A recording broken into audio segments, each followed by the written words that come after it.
जोहार झारखंड देख रहे हैं आप। मैं हूं शुभम मिश्रा आपके साथ। बुलेटिन की शुरुआत इस वक्त की बड़ी खबर के साथ करेंगे। रांची से बड़ी खबर आ रही है। झारखंड विधानसभा सत्र 2 बजे तक के लिए स्थगित कर दिया गया। सदन में विपक्ष के सवाल का सत्ता पक्ष का जवाब। हेमंत सोरेन ने सरकार की उपलब्धियां गिनवाई। कल्पना सोरेन ने कहा कि ये अबुआ सरकार है, ये झारखंड को समर्पित है। बीजेपी से भी कई सवाल पूछे हैं। तो इन सब के बीच ये बड़ी खबर आपको बता रहे हैं। आपको बता दें कि झारखंड विधानसभा में विशेष सत्र चल रहा था। 4 दिनों का ये विशेष सत्र था, जिसका आज आखिरी दिन था। 2 बजे तक के लिए फिलहाल सदन को स्थगित कर दिया गया है। सरकार मतलब अपनों की सरकार, और जो वादे हमारे गठबंधन के साथियों ने वहां जाकर के अपने लोगों के बीच में कही है, हम ये बताना चाहते हैं कि ये अबुआ सरकार झारखंड को समर्पित है और अपने किए गए हर एक वादे को वो धरातल पे लाने के लिए प्रतिबद्ध है। और जो एक एक शब्द लिखे गए हैं उनको हम इस आगामी 5 वर्षों में धरातल में उतारेंगे, ये हम बताना चाहते हैं।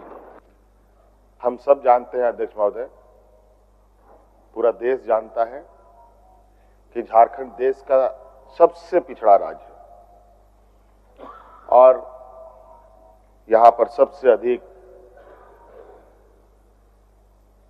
आदिवासी, दलित, पिछड़ा, अल्पसंख्यक, किसान, मजदूर तबके के लोग वास करते हैं। कहने को तो अध्यक्ष महोदय, देश आजाद होने के बाद देश के सबसे बड़े, बल्कि दुनिया के गिने चुने उद्योगों में से, बड़े उद्योगों में से कई उद्योग इसी राज्य में लगा।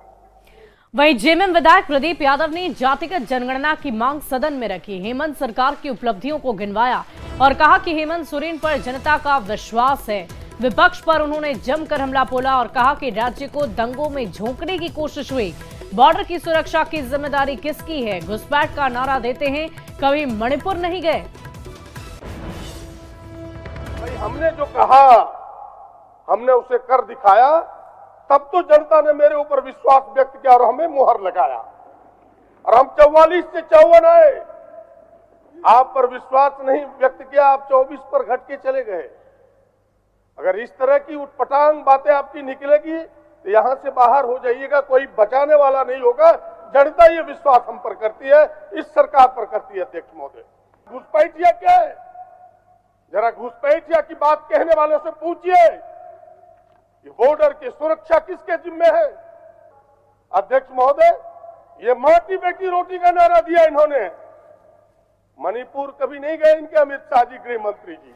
और सदन में हेमलाल मुर्मू का बड़ा बयान आया है। विपक्ष पर जोरदार हमला बोला और कहा कि कमल पंखुड़ी उड़ गई, कमल की पंखुड़ी उड़ गई और तहस नहस हो गया। चंपाई सोरेन पर भी उन्होंने तंज कसा।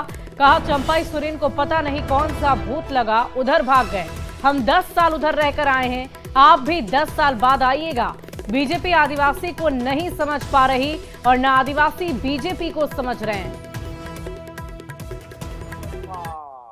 न्यूरिना न्यूरिना न्यूरिना न्यूरिना न्यूरिना न्यूरिना, संथाली में बोलता है गिरना। गिरते गिरते गिरते गिरते गिरते गिरते गिरते गिरते गिरते गिरते गिरते गिरते गिरते गिरते गिरते कहां आया?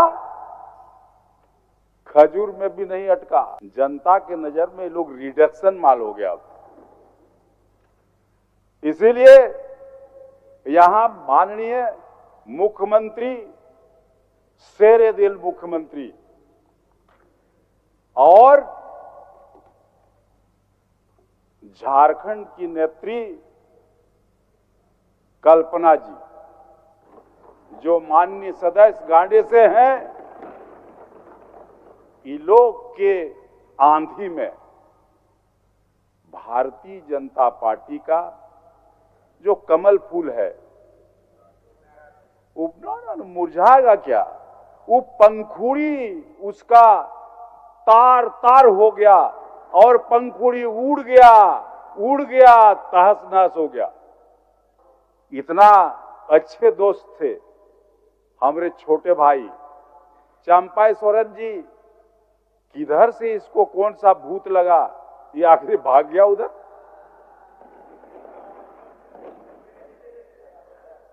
अभी भी हमको लगता है आपको प्रतिशोध करना पड़ेगा। और हम तो आपको बोले थे कि हम तो वहां 10 साल रह के आए हैं, उधर हमको अनुभव है, उधर क्या है नहीं है सारा बात, इसीलिए आपको भी लगता है 10 साल के बाद आइएगा।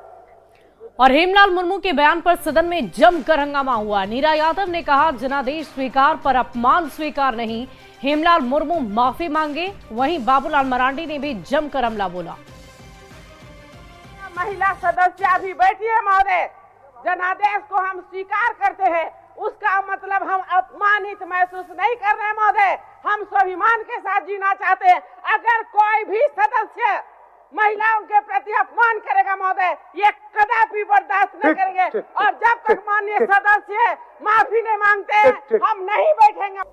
बहुत जनादेश के बारे में जिस प्रकार से कहते हैं कि उपहास उड़ाया गया, लेकिन मैं इतना जरूर कहूंगा कि विधायक को जानकारी होनी चाहिए कि आज भी भारतीय जनता पार्टी सीख है, अंक गणित के मामले में हम पीछे रहे, लेकिन 33% से अधिक वोट हमने भी लाया है इतनी बड़ी तादाद में राज्य की जनता का।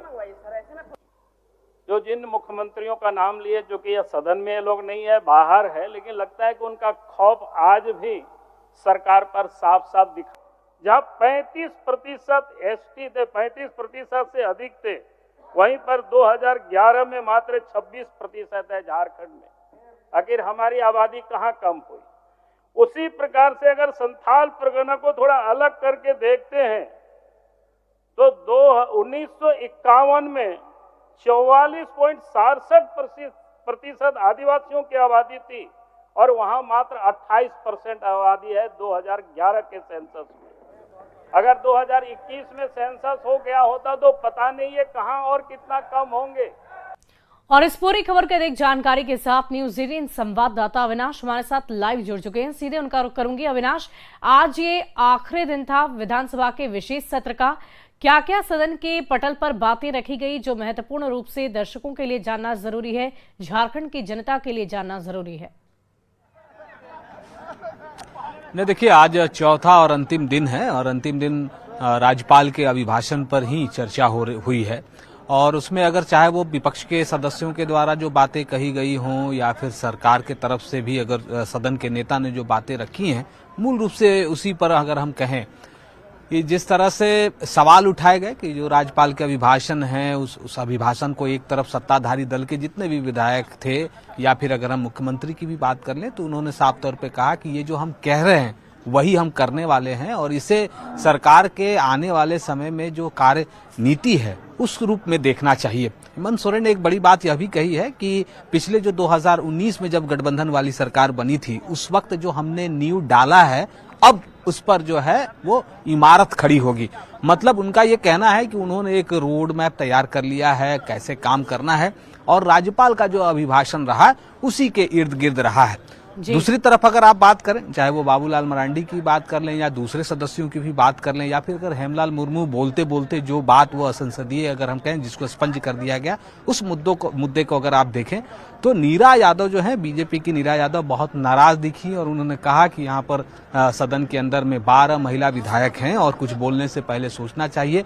हम चुनाव जरूर हारे हैं लेकिन हम महिलाओं का यहाँ अपमान सहन नहीं करेंगे। बाबूलाल मरांडी इस दौरान थोड़े जरूर सॉफ्ट दिखे, उन्होंने 2-3 बार कहा कि बैठ जाइए। आपत्ति बाबूलाल मरांडी की तरफ से भी आई थी लेकिन नीरा यादव के जो तेवर थे वो कम नहीं हो रहे थे। कई बार उन्होंने बाबूलाल मरांडी से भी कहा कि सदन के भीतर आरोप प्रत्यारोप का दौर भी रहा और बहुत सारे चुनाव को लेकर बातों पर चर्चा हुई।